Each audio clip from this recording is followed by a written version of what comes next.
먼저 안아주시는 하나님을 찬양 드리시겠습니다.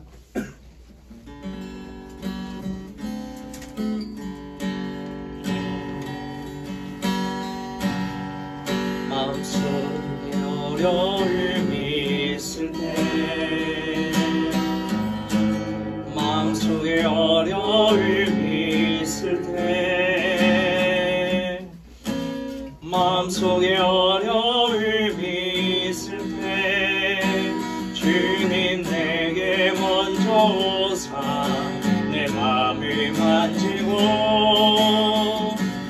주님 앞에 나올 수 없을 때, 주님 앞에 나올 수 없을 때, 주님 앞에 나올 수 없을 때, 주님 날 먼저 안으시네. 그럼에도 불구하고 날 사랑하시는 내 하나님의 사랑, 나의 모든 걸 덮고, 그럼에도 불구하고 날 담아주시는 내 하나님을 부를 때 아버지라 부르죠. 마음속에 어려움이 있을 때, 마음속에 어려움이 있을 때, 마음속에 어려움이 있을 때, 주님 내게 먼저 오사 내 맘을 만지고, 주님 앞에 나올 수 없을 때, 주님 앞에 나올 수 없을 때, 주님 앞에 나올 수 없을 때, 주님 날 먼저 안으시네. 그럼에도 불구하고 날 안아주시는 내 하나님의 사랑은 나의 모든 걸 덮고, 그럼에도 불구하고 날 안아주시는 내 하나님을 부를 때 아버지라 부르죠. 그럼에도 불구하고 날 사랑하시는 내 하나님의 사랑, 나의 모든 걸 덮고, 그럼에도 불구하고 날 안아주시는 내 하나님을 부를 때 아버지라 부르죠.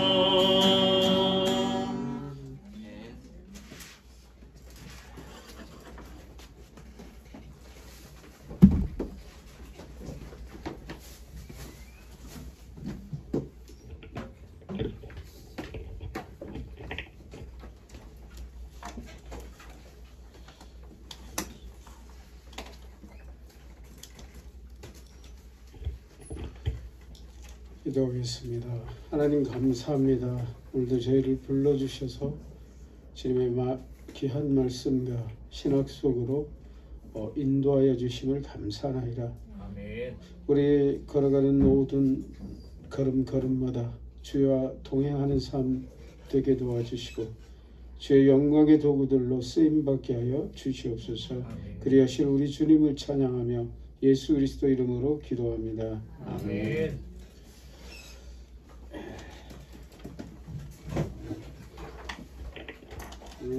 교재 35쪽이죠. 시간 오늘은 좀 빨리 진행하도록 하겠습니다. 32쪽에 보면 하나님의 내적 성격, 절대적 속성에 대해서 영성, 무한성, 유일성에 대해서 배웠고요. 공부해봤고, 다섯 번째 능동적 속성들, 우주와 관련을 맺고 계신 하나님, 즉 천지에 충만하신 하나님, 그 하나님은 전능하시고 또 무소부재하시고 전지하시고 지혜로우시고 주권, 절대 주권자이시다. 이런 영역들을 우리가 살펴보았습니다. 그리고 여섯 번째는 도덕적 피조물과 관련을 맺고 있는 하나님. 우리의 모든 도덕의 의미들이 하나님으로부터 나온 것이다 라는 내용을 살펴보았습니다. 그렇습니다. 그래서 그 속성으로서 성결, 정의, 충실, 자비, 사랑 이런 마지막으로 선 이런 것들을 살펴봤죠. 여러분 제가 지난주에도 말씀드렸던 것 같은데 세상에 가장 인간이 살아가는 중요한 능력은 정직과 선이라고 얘기했죠. 착함이라고 얘기했죠. 이건 절대 불변의 진리입니다. 여러분 성경에서 말씀하시는 절대 불변의 진리예요. 어떤 사람 똑똑하고 능력이 있고 지혜롭고 그런 것들은 이 인간의 진정한 능력이 아닙니다. 진정한 능력은 정직하고 선하면은 그것은 우리 인생을 성공으로 인도해 주시는 그런 가장 그런 뭐라고 그럴까요? 확실한 길이 될 수 있기 때문에 그렇습니다. 그래서 두 번째 정의와 마지막 선은 굉장히 우리 인간이 살아가는데 중요합니다. 오늘은 일곱 번째 하나님의 본체의 속성과의 관계. 우리가 이 신론을 공부할 때 첫째 우리가 한번 여러분 정리해 보라고 말씀드렸죠. 이 두 부분으로 구성되어 있다고 그랬죠. 우리 전체 신론의 전체 교재가요. 첫 번째 하나님의 존재에 대해서, 두 번째는 하나님의 사역에 대해서라고 말씀드렸죠. 그래서 하나님의 존재, 하나님의 사역에 대해서 여러분의 글로 편하게 한번 정리해 보시라고 말씀드렸습니다. 오늘은 하나님의 첫 번째 하나님의 본체, 이 본체에 대해서 우리 한번 보겠습니다. 하나님의 본체의 정의는 가능한가? 뻘컵은 하나님의 본체는 어떠한 과학적 정의도 허용하지 않는다는 것은 아주 분명하다고 했다. 그 밑에 또 밑줄 친 데도 읽어볼까요? 시작. 하재는 웨스트민스터 신앙고백서에 하나님은 그의 본체, 지혜, 권능, 거룩, 공의, 자비, 진리이고 무한하시고 영원하시고 불변하시는 영이라는 정의에 대하여 말하기를 이것이 참된 정의라고 하였다.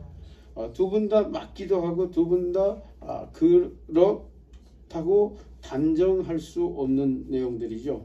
그 밑에 밑줄 친 데도 같이 읽어보겠습니다. 시작.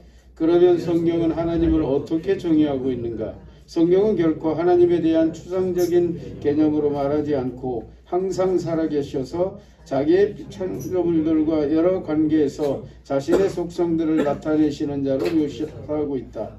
먼저 구약 출애굽기 3장 13, 14절에 하나님의 본체를 관설하는 표현은 요활한 하나님의 이름에서 발견된다. 물론 이 표현도 하나님의 영원 자존성의 속성을 통하여 그의 본체를 부분적으로 모사하는 것에 불과하다. 하나님의 속성과 본체를 분명하게 정의하기는 어렵다. 이렇게 정의하고 있습니다. 이런 하나님의 본체는 우리가 인간의 한계로 정의할 수 없기 때문에 그렇죠. 36쪽으로 넘어가겠습니다. 거기도 밑줄 친 데만 좀 읽겠습니다. 시작. 하나님의 본체는 심오하고 충만하고 다양하여 우리의 이해를 초월하는 그 영광을 특성으로 가지고 있다. 그러므로 앞에서 말한 바와 같이 하나님의 본체는 완해할 수 없고 다만 하나님의 속성을 통해서 부분적으로 계시된 것을 알 수 있다. 신명기 29장 29절에 오묘한 것은 하나님께 속하였거니와 나타난 일은 우리에게 속하였고 한 바와 같이 우리가 하나님의 본체를 완해하지는 못하나 즉 완전히는 다 알지 못하나 계시적으로 나타난 대로는 알 수 있는 것이다. 그래서 하나님께서 계시해 준 것만큼은 분명하게 알 수 있다 이거죠. 두 번째는 하나님의 본체에서 다 대하여 알 수 있다. 여기도 같이 읽겠습니다. 시작. 여기에 대하여는 이미 앞에서 언급하여 였으므로 재론을 피한다. 다만 여기서 지적하는 것은 두 가지이다. 하나는 우리는 하나님의 본체에 대해 모든 것을 다 알 수 있다는 말을 피해야 한다는 것과 다음은 그렇다고 아무것도 알 수 없다는 말은 금해야 한다는 것이다. 그렇습니다. 우리는 다 알 수 없지만 또 우리는 분명하게 하나님에 대해서 계시한 것은 알 수 있기 때문에 그렇죠. 세 번째는 하나님의 본체는 그의 속성 중에 계시된다. 어떻게 해요? 하나님의 본체는 속성으로 나타난다는 얘기겠죠. 우리 밑줄 친 부분 같이 읽어볼까요? 시작. 하나님의 본체는 그 속성 가운데 나타나 있기 때문이다. 하나님의 속성은 그의 본체에 고유하며 공존하는 근본적 품질이다. 그러므로 이 품질은 하나님의 본체의 변경이 없이는 변경될 수 없으며 따라서 이 속성들은 하나님의 근본적인 품질인 각 속성마다 우리에게 하나님이 본체에 대한 어떤 방면을 계시한다. 이렇게 말씀하고 있고요. 그래서 우리는 이 본체에 대해서 우리가 확실히 알 수 있는 것은 우리는 하나님을 다 알 수 없지만 계시하신 것에 대해서는 분명하게 알 수 있다라고 정의할 수 있겠죠. 그렇습니다. 그리고 3절에는 하나님의 명칭에 대해서 이제 얘기하고 있죠. 하나님의 이름들은 여러분들이 잘 아시기 때문에 그냥 훑고 지나가겠습니다. 하나님의 이름들의 개관 우리 같이 읽겠습니다. 시작. 성경에 나오는 하나님의 이름들은 하나님의 본체의 시면에 존재하는 대로가 아니고 특히 인간에 대한 그의 관계에 자신을 계시하신 대로 표시하여 그의 본체의 여러 가지 면을 알려주고 있다. 하나님의 이름은 비록 사람의 언어에서 빌려오고 인간과 지상의 관계로부터 유래하였다 할지라도 이것은 사람이 조작한 것이 아니고 하나님 자신이 장명하여 계시한 것이므로 신적 기원을 가진다. 이렇게 말씀하고 있죠. 그리고 그 맨 밑에 단락도 우리가 같이 한번 읽을까요? 모세가 시작. 모세가 하나님께 고하되 내가 이스라엘 자손에게 가서 이르시되 너희 조상이 나를 하나님이 너희에게 보내셨다 하면 그들이 내게 묻기를 그의 이름이 무엇이라 하리니 내가 무엇이라고 그들에게 말하리까. 하나님이 모세에게 이르시되 나는 스스로 있는 자니라. 또 이르시되 너는 이스라엘 자손에게 이같이 이르시기를 스스로 있는 자가 나를 너희에게 보내셨다 하라. 이것이 여호와죠. 여호와라는 이름의 의미고요. 구약에 나타난 하나님의 이름들, 하나님의 이름들에서 엘이란 의미는 능력이 있다, 강하다는 뜻이다. 구약 성경 그 밑에 보면 구약 성경에 나타나는 하나님의 명칭들 중 다음의 명칭들이 중요하다. 엘로힘 같이 읽겠습니다. 시작. 경외자, 이엄자, 절대자, 주관자, 삼위일체라는 뜻으로 성경에서 하나님을 처음으로 소개하는 이름으로 천지를 창조하신 하나님의 이름이 곧 엘로힘이다. 구약 성경에서는 약 2500회 이상 이 단어가 사용되었으나 형태상으로는 복수이나 구분에서는 단수를 취한다. 단수 동사와 단수 형용사가 함께 쓰인다. 또한 엘로힘의 명칭은 다음과 같은 뜻이 있다. 경외자, 이엄자, 절대자, 주관자, 삼위일체 하나님 이런 뜻이 있고요. 여러분들이 지극히 다 잘 아시는 말씀이라 넘어가도록 하겠습니다. 두 번째 엘리온입니다. 우리 회장님 읽어주시겠어요? 엘리온 지극히 높으신 자란 뜻으로 시편 46편 4절에 지극히 높으신 자의 장막의 성소라고 할 때에 바로 이 명칭이 사용되었다. 이 호칭은 주로 하나님의 지상 주권을 노래로 표현할 때 쓰여진 말이라고 할 수 있다. 네, 지극히 높으신 자의 성소라는 의미. 그리고 엘리온이라는 이름은 숭고한 자란 뜻이다. 이런 의미도 지니고 있고요. 그러므로 하나님만 존경과 경배의 대상이 된다는 뜻을 내포하고 있다. 여러분, 만약에 이 온 세상이 만약에 한번 여러분 생각해 보십시오. 창조한 사람이 창조한 존재가 각각 다르다고 한번 생각해 보시죠. 우리 뭐 세상 이렇게 둘러보면 여러 민족들이 살고 여러 나라들이 있잖아요. 근데 필연적으로 어떤 일들이 일어날까요? 온 세상의 주인들이 여럿이라면, 미국은 누가 창조하고 누가 창조했다면 세계가 일치할 수 있을까요? 인간이 일치할 수가 있을까요? 그럴 수 없습니다. 왜? 인간의 힘 이상의 어떤 신의 존재들이 서로 나뉘어 싸운다면 이 세상이 이대로 존재할 수가 있을까요? 존재할 수가 없는 거죠. 하나님은 유일하신 이유가 거기 있어요. 세상의 모든 질서가 하나님으로 통일되고 있거든요. 그래서 미국에서도, 한국에서도, 또 어디 유럽에서도 하나님은 유일하시다고 다 인정하잖아요. 그래서 바로 그런 것들을 찾아볼 수가 있겠죠. 세 번째는 아도나이입니다. 소유자, 주권자, 나의 주, 주님이라는 존귀한 호칭이죠. 이 아도나이에 대해서는 여러분들이 많이 들어봤기 때문에 생략하도록 하겠습니다. 주님, 나의 주, 뭐 이런 의미들이기 때문에 지나가겠습니다. 네 번째, 사다이, 엘 사다이 이렇게 부르죠. 이 의미들은 뭐라고요? 우리 같이 한번 읽어볼까요? 시작. 전능자, 언약을 세우실 때, 신앙을 요구할 때 사용된 하나님의 칭호. 엘과 사다이란 말이 복합어이다. 사다이라는 뜻은 충분하다는 말이다. 그러므로 엘 사다이는 자족자라는 뜻인데 우리 성경에 전능자로 번역했다. 즉 우리는 바로 이분하고 언약을 세운 존재들이죠. 그래서 이 전능자의 언약을 받은 우리는 그분의 언약을 절대 신뢰할 수 있는 거죠. 다섯 번째는 여호와입니다. 여호와, 스스로 계신 자라는 의미죠.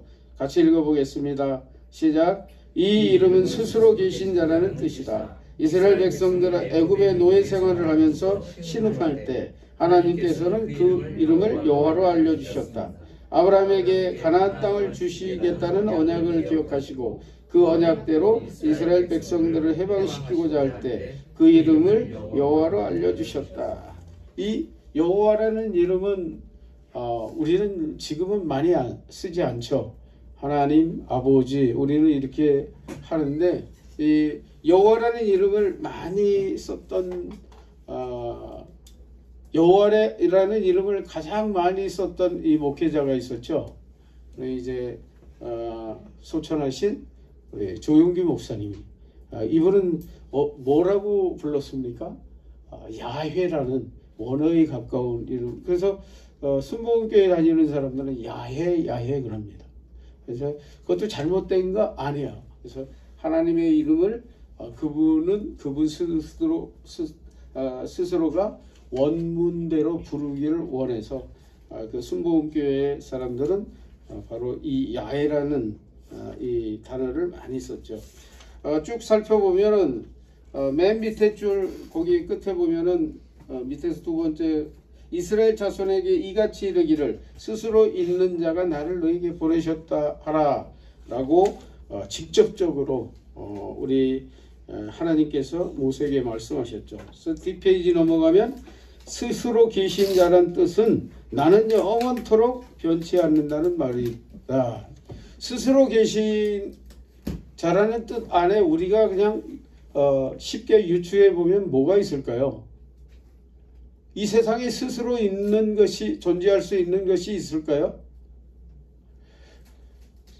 세상의 모든 존재는, 전에 제가 한번 말씀드렸죠. 모든 존재는 뭐가 있다고 그랬어요? 목적이 있다고 그랬죠. 목적이. 우주의 산나만상 속에 있는 것들이 진화론적으로 보면 모두가 우연이겠죠. 그러나 창조론적으로 봤을 때는 모두가 목적이 있는 거예요. 우리는 다 알지는 못해요. 지구 이상을 알지는 못하지만 모든 것이 다 목적이 있다라는 거죠. 여러분, 우리 길거리에 버려지고 우리가 밭에서 뽑아내는 잡풀 하나라도 다 목적이 있다라는 거예요. 저는 이 풀뿌리가 바위를 쪼갠다는 얘기를 듣고 깜짝 놀랐어요. 풀뿌리가 바위를 쪼갠답니다. 진짜로 그렇답니다. 그래서 바위를 쪼개는 게 풀뿌리예요. 그러니까 필요 없는 게 세상에는 없는 거예요. 어떤 존재든지 하나님이 창조하신 모든 것 속에 목적이 있다는 그런 말씀이죠. 그 밑에도 보면은 그리고 이 명칭은 가끔 만군의 여호와라는 강한 형으로 표현되기도 한다. 지극히 높여서 부르는 그런 이름이죠. 여섯 번째는 츠바오트, 만군의 하나님. 이게 위에서 강조했던 내용이기도 하죠. 한번 읽어볼까요? 시작. 이스라엘 군대 하늘의 별, 무리, 천군, 천사의 옹이 중에 계시면서 땅과 하늘의 모든 것을 다스리시는 하나님, 모든 대적을 무찌르시고 그의 백성에게 승리를 안겨주시는 능력의 하나님을 나타낼 때 쓰여진 칭호라고 했습니다. 이 만군 하면은 어떤 것이 생각납니까, 여러분? 도단에서, 그죠?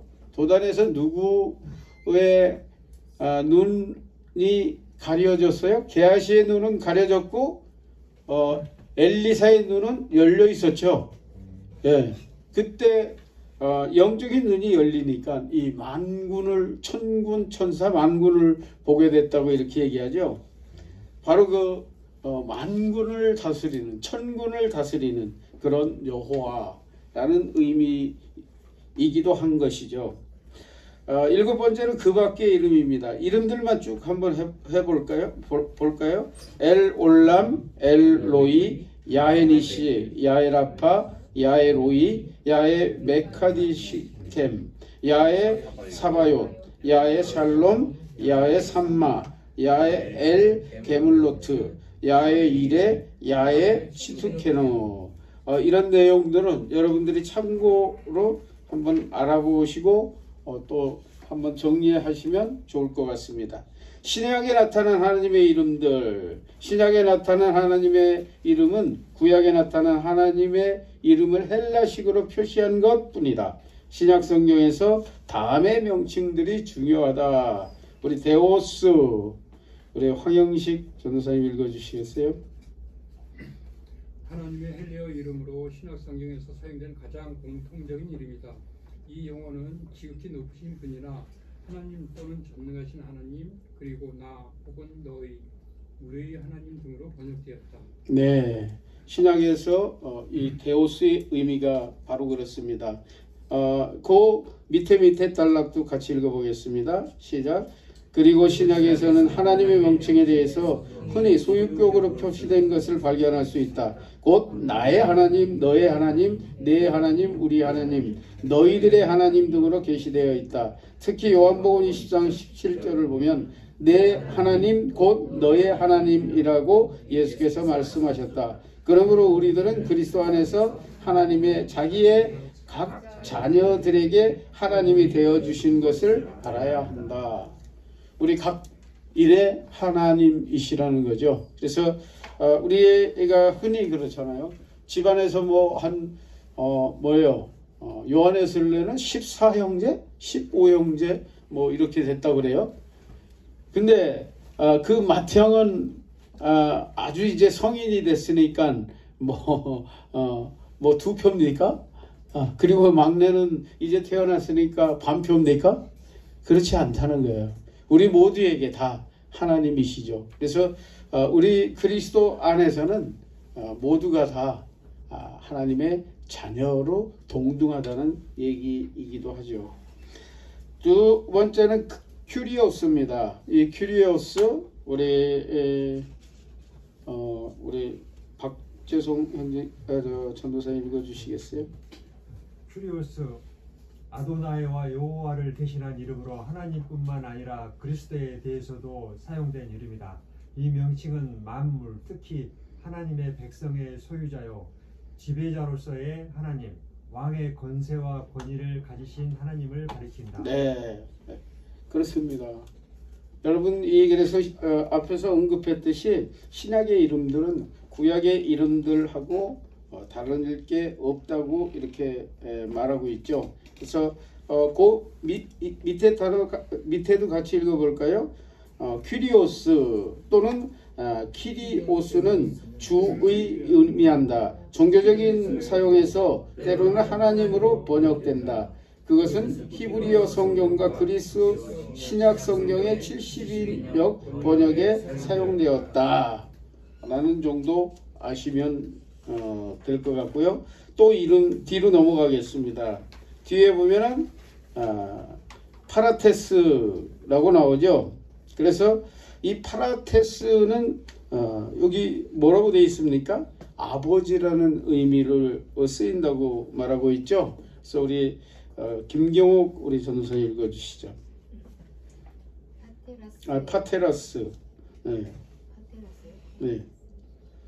파라테스가 맞는데 오타인 것 같네. 네. 파라테스 하나님은 이스라엘의 아버지, 창조주 삼위일체의 제1이신 성부 하나님, 하나님의 영적 자녀인 산자들의 아버지, 윤리적 관계이시다.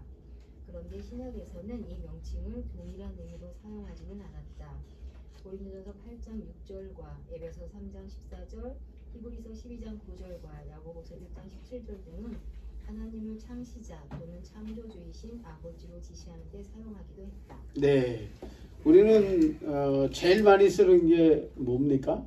하나님을 아버지, 하나님 이렇게 하시죠. 근데 이 아버지라는 이 용어에 대해서 여러분 생각해 보셨습니까? 이 아버지라고 부를 수 있는 존재는 누가 있습니까? 천사들이 아버지라고 부르나요? 이 아버지라는 이름은 우리에게만 주셨다는 거예요. 천사들에게도 주시지 않았어요. 이 아버지라는 호칭은 누가 사용하셨어요? 예수님이 사용하셨죠. 그리고 예수님이 우리를 뭐라고 그랬어요? 누구라고 그랬어요? 너희를 나의 친구라고 하셨죠. 그리고 또 뭐라고 하셨습니까? 너희를 나의 형제라고 얘기하셨죠. 그리고 또 뭐라고 얘기하셨습니까? 나의 아버지, 너희 아버지, 이런 개념으로 말씀하셨죠. 그래서 아버지가 내 안에, 내가 아버지 안에, 그죠? 너희가 내 안에, 내가 너희 안에. 그래서 하나님 안에서 모든 것이 이 하나됨을 말씀하셨죠. 그래서 이 아버지라는 이 용어는 우리에게는 너무 당연하잖아요. 아버지 하는데 부담스럽나요? 하나님 부르실 때 너무 자연스럽고 당연하다는 얘기죠. 근데 여러분 처음 믿는 자들이 아버지라고 하나님을 아버지라고 부르기가 쉬울까요? 예수님을 주님이라고 부르기 쉬울까요? 진짜 어렵습니다. 저는 가끔가다 극동방송에서 그런 뭐 영접 기도하는 거 하시는 프로가 있더라고요. 근데 그거 하기도 참 힘들어요. 믿었던 사람들도 그거 하기 힘들더라고요. 한동안 교회 안 나왔던 사람들도 주님 아버지 하라 그러면 거기서 중단해요. 중단하는 사람 가끔 봐요. 예, 쉽지 않은 거예요. 근데 여러분은 자연스럽잖아요. 그래서 그렇게 자연스러우면 우리 안에 성령께서 여러분이 하나님의 자녀이신 것을 증거한다고 봐도 잘못된 해석이 아니겠죠. 바로 그렇습니다. 결론 우리 같이 읽겠습니다. 시작. 주의 이름으로 감사하라. 어떤 인격자나 또는 사물의 명칭이 붙여질 때에는 반드시 어떤 의미가 있는 것이다. 동시에 인격자와 사물의 성질도 알게 되는 것이다. 이 사실은 하나님의 명칭에도 적용된다. 성경은 하나님의 명칭에 대해 여러 가지로 말씀하고 있다. 그것은 하나님의 여러 면을 설명한다. 그리고 성경에 표시된 하나님의 명칭들은 인간이 발견한 것이 아니고 하나님 자신이 인생에게 알게 하신 것임을 잊어서는 안 될 것이다. 이제 성경에 계시된 하나님의 명칭들을 찾음으로 그 이름의 뜻과 성질들을 알므로 하나님을 섬기는데 더 많은 도움이 될 것이다. 결국 이 하나님의 명칭들은 어떤 거예요? 우리가 쉽게 얘기하면 우리 집안의 가장인 아버지를 한번 생각해 보시죠. 아버지는 어떤 의미들을 가지고 있습니까? 나를 기르시고 여러 가지로 우리가 표현할 수가 있죠. 우리 아버지는 사랑이다. 우리 아버지는 성실하십니다. 우리 아버지는 희생이시다. 그죠? 이런 의미로 이해하셔도 돼요. 하나님의 이름들은 그런 의미들을 우리에게 주시고 있고 그렇게 해석할 수 있는 거죠.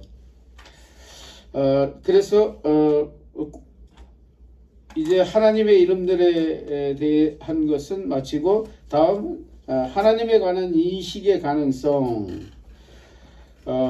첫 번째, 이해할 수 없으나 인식할 수 있는 하나님.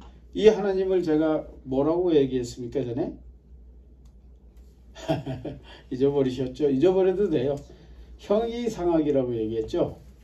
그래서 우리는 하나님을 볼 수도 없어요. 그죠? 보이지도 않아요. 그러나 우리는 그 하나님을 명확하게 인식하고 있죠. 제가 첫 시간에 얘기했었죠. 여러분 대단하신 분이라고. 보지 않는 하나님을 사랑하고 믿고, 그죠? 예배하고 찬양하고, 이건 놀라운 일이에요. 여러분 한 번도 하나님을 보시지 않았는데, 이건 하나님이 계신다는 가장 나하고 직접적인 확신이 뭘까요? 내가 하나님을 믿고 있다는 거예요. 누가 별 얘기를 다 하면 뭐예요? 내가 안 믿어지면 안 믿어지는 거죠. 제가 이제 우리 일산에서 빌드업을 했는데, 우리 빌드업 같이 하신 분 저 뒤에 계세요. 근데 이 빌드업을 하는데 오신 분이 한 분 있어요.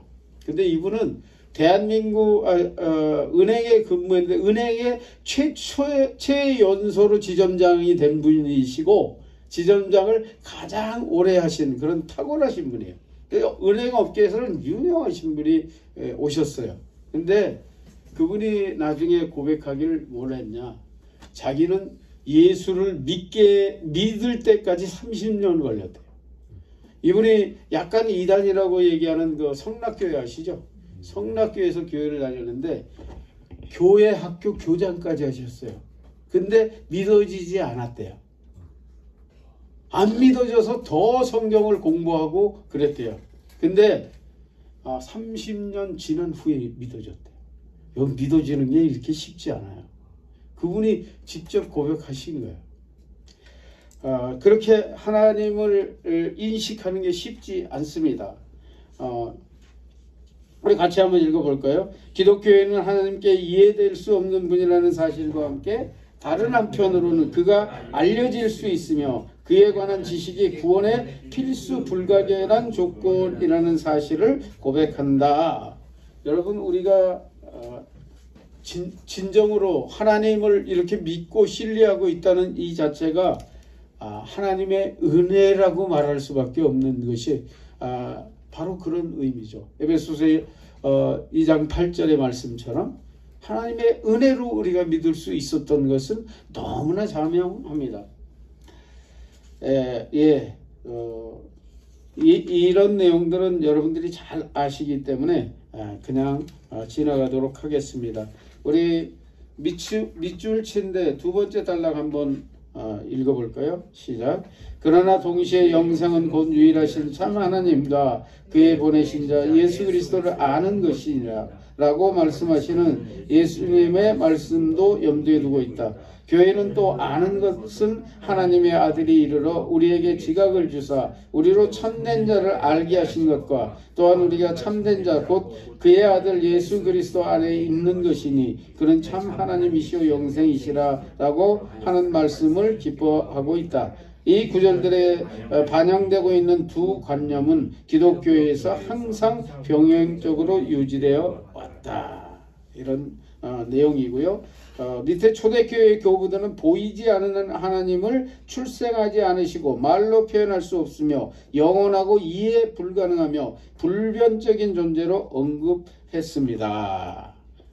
에서도 알 수 있고 뒤 페이지로 넘어가겠습니다.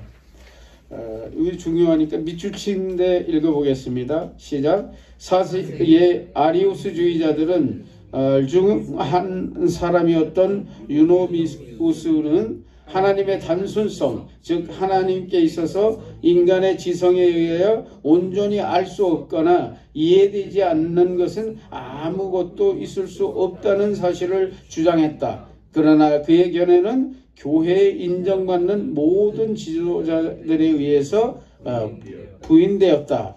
스콜라주의자들은 하나님의 본성과 속성을 구별하였고 또한 우리는 본질적인 존재 안에 계신 하나님이 어떤 분인가를 알 수 없으나 그가 자신의 신적인 속성들 안에서 자신을 계시하실 때는 그의 본성과 본질에 대하여 알 수 있다고 주장하였다. 우리가 서두에 얘기했던 그것이죠.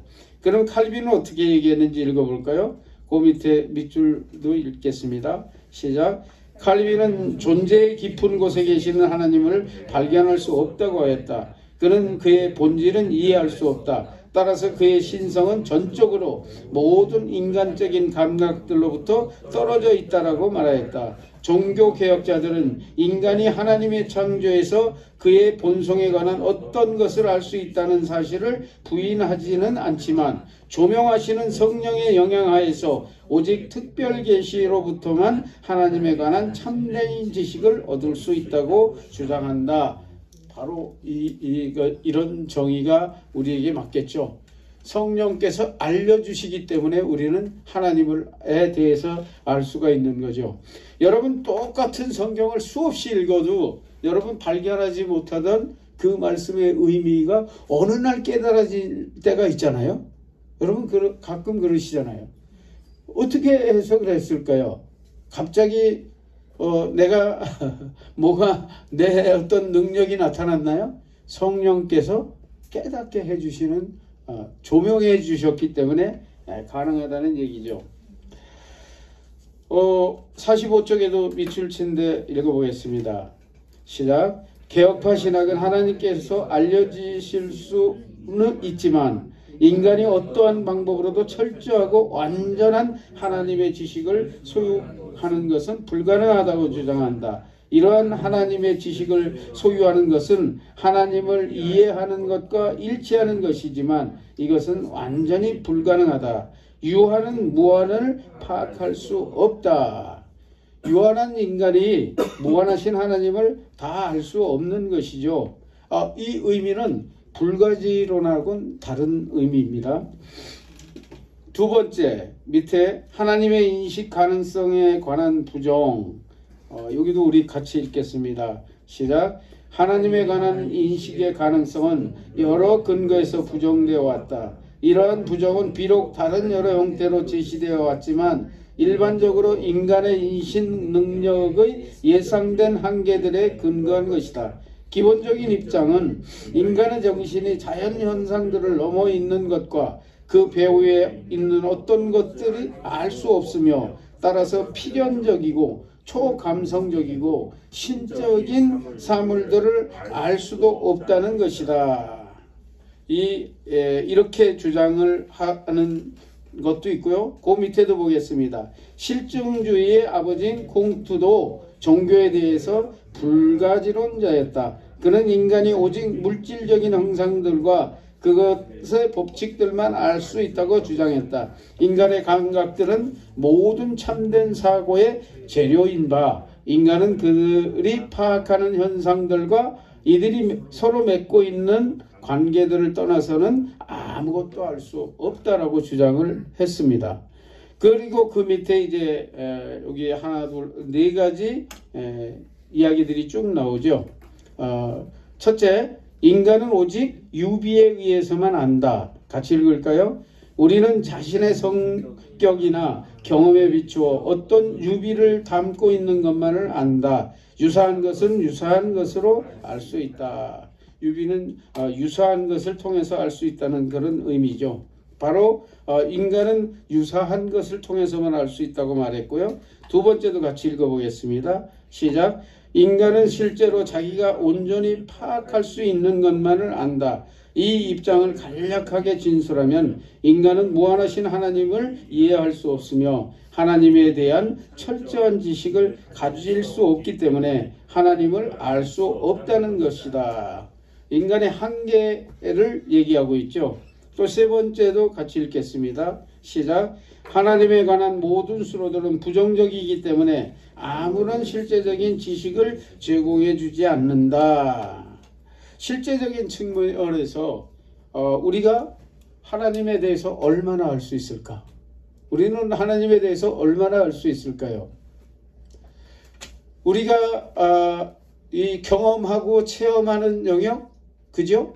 그리고 우리가 알 수 있는 계시의 문자적인 영역, 이 정도밖에 모르겠죠. 그러면 우리가 하나님을 알 수 있었다면 어떻게 알 수가 있었을까요? 하나님이 계시해 주시기 때문에 가능했다는 얘기입니다. 성령의 조명이 있었기 때문에 가능했다는 그런 얘기가 되겠죠. 그 밑줄 쳤는데 같이 읽어볼까요? 시작. 그러나 하나님에 관하여 사용되는 상당수의 수로들은 부정적인 형태라 해도 그러한 사실이 동시에 어떤 긍정적인 생각을 전달할 수 없다는 사실을 의미하는 것은 아니다. 우리는 조명해 주시고 깨닫게 해 주신 모든 것을 알 수 있다라는 의미도 되겠죠. 네 번째입니다. 우리의 모든 지식은 알고 있는 주제에 관련되어 있다. 같이 읽을까요? 시작. 우리가 지식의 대상들을 아는 것은 객관적으로가 아니라 그 대상들이 우리의 감각과 능력에 관계될 때에만 알 수 있는 것으로 언급된다. 그렇습니다.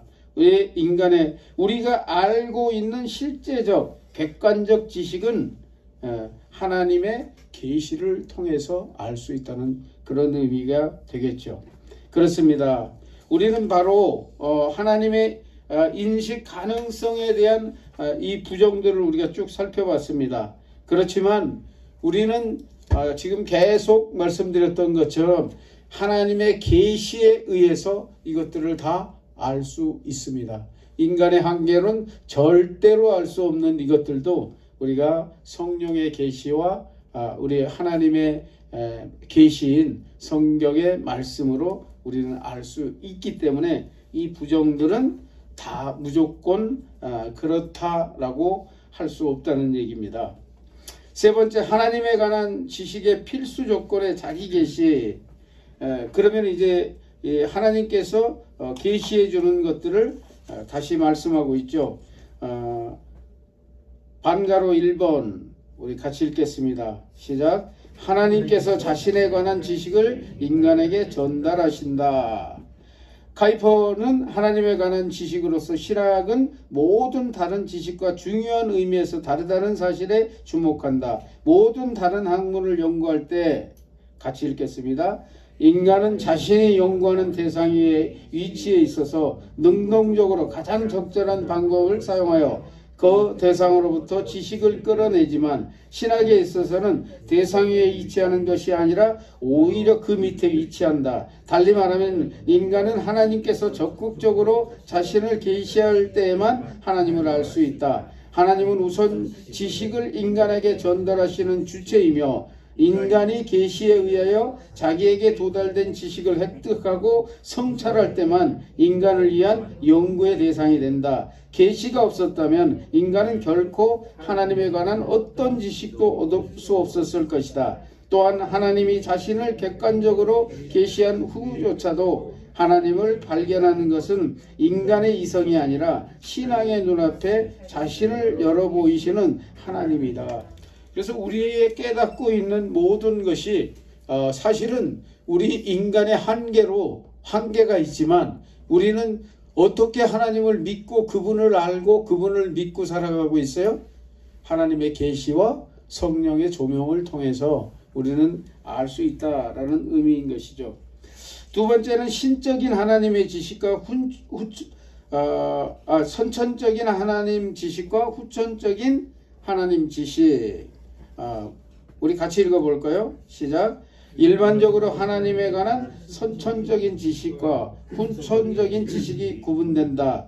이것은 인간의 모든 지식이 최종적으로 후천적이기 때문에 엄격한 논리적인 구별이 아니다. 선천적인 관념에 관한 이론은 신학적이라기보다는 철학적이다. 이게 무슨 의미예요? 앞에서 우리가 쭉 언급했던 것처럼 우리들이 알고 있는 모든 지식이 어떻게 해요? 알고 태어났다고 얘기합니까? 아니면 후천적이라고 얘기하죠. 어떻게? 하나님의 계시와 성령의 조명을 따라 우리가 알게 되었다는 얘기겠죠. 우리 48쪽 우리 같이 읽어보겠습니다. 위에 밑줄 친데 읽어보겠습니다. 시작. 하나님의 지식은 출생시 인간에게 내재해 있는 어떤 관념들 속에 있는 것이 아니며 그것은 다른 한편으로 인간에게 하나님을 알 수 있게 해주는 단순한 능력 이상이다. 그것은 반드시 인간의 정신, 조직으로부터 유래하며 하나님의 형상으로 창조될 때 인간에게 심어진 종교의 씨앗에 영향하여서 자발적으로 획득된다는 의미에서만 선천적이며 수고를 요하는 추론이나 논증의 과정에 의해서 획득되지 않는 지식을 나타낸다. 이것이 선천적 지식에 대한 얘기고요. 그 밑에도 읽겠습니다. 시작. 반면에 후천적인 지식은 하나님의 계시를 영감으로써 얻어진다. 그것은 인간의 정신 안에서 저절로 일어나지 않으며 의식적으로 지속적인 연구로 획득된다. 그것은 인식과 묵상과 추론과 논증의 지식적인 과정에 의해서 획득될 수 있다. 해겔은 간념론과 현대 진화론의 영향을 받아 하나님에 관한 선천적인 지식이 지나치게 강조되었다. 다른 한편으로 바르트는 그러한 선천적인 지식의 존재를 부인한다. 이 두 개는 항상 충돌합니다.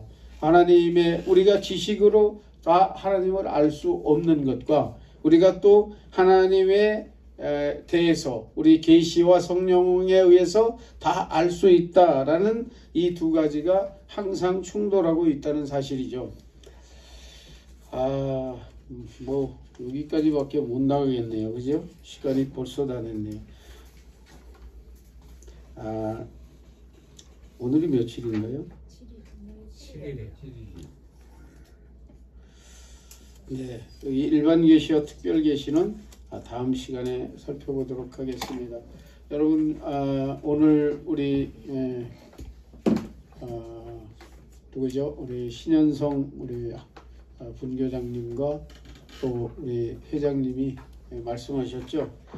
우리 MT를 어떻게 할 것인가. 그래서 여러분 오늘 의견을 내셔가지고 결정해 주셨으면 좋겠어요. 저한테 학교에서 알아서 하라고 하시면은 저는 리트릿을 갑니다. 하루 종일 우리 서로 나누고 교제하고 그런 것도 필요할 수는 있겠어요. 근데 여러분 중심으로 하시기 바랍니다.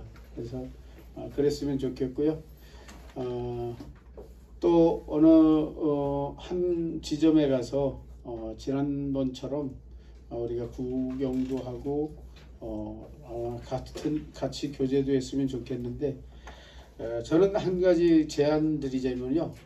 이걸 제안 드리고 싶어요. 우리가 이번에 만일 만나면 모두에게 있죠.